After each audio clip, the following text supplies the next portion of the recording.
ఒక పల్లెటూరులో పాలు అమ్మేవాడు ఉండేవాడు. పాలు, పెరుగు, నెయ్యి అన్నీ అమ్ముకుంటూ తన భార్యతో చాలా సంతోషంగా జీవితం గడిపేవాడు. తన భార్య నెయ్యిని కేజీల్లో ప్యాక్ చేసి తన భర్తకిచ్చేది. తన భర్త ఆ కేజీ నెయ్యిని తీసుకెళ్ళి పట్టణంలో అమ్ముకునేవాడు. పట్టణంలో అమ్ముకొని తిరిగి వస్తూ తనకు కావాల్సిన ఉప్పు, బియ్యం, చక్కెర అన్నీ కొనుక్కొని వచ్చేవాడు. అతను పట్టణంలో ఒక వ్యక్తికి నెయ్యి అమ్మేవాడు.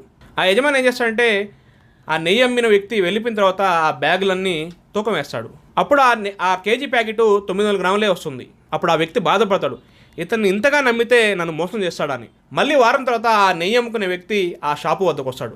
అప్పుడు ఆ షాపు యజమాని అంటాడు, నువ్వు నా షాపులో అడుగు పెట్టవద్దు, నువ్వు నన్ను మోసం చేశావు, ఇంకెప్పుడు నీ మొహం నాకు చూపించవద్దు అని అంటాడు. అప్పుడు ఆ నెయ్యి అమ్ముకునే వ్యక్తి వినయంతో, ఏమైందండి, ఎందుకు ఇలా మాట్లాడుతున్నారో అని అడుగుతాడు. నువ్వు నన్ను మోసం చేశావు, నువ్వు ఇచ్చిన నెయ్యి ప్యాకెట్ కేజీ లేదు, కేవలం 900 గ్రాములే ఉందంటాడు. అప్పుడు ఆ నెయ్యి అమ్ముకునే వ్యక్తి అంటాడు, అయ్యగారు, నేను పేదవాడినే కావచ్చు, కానీ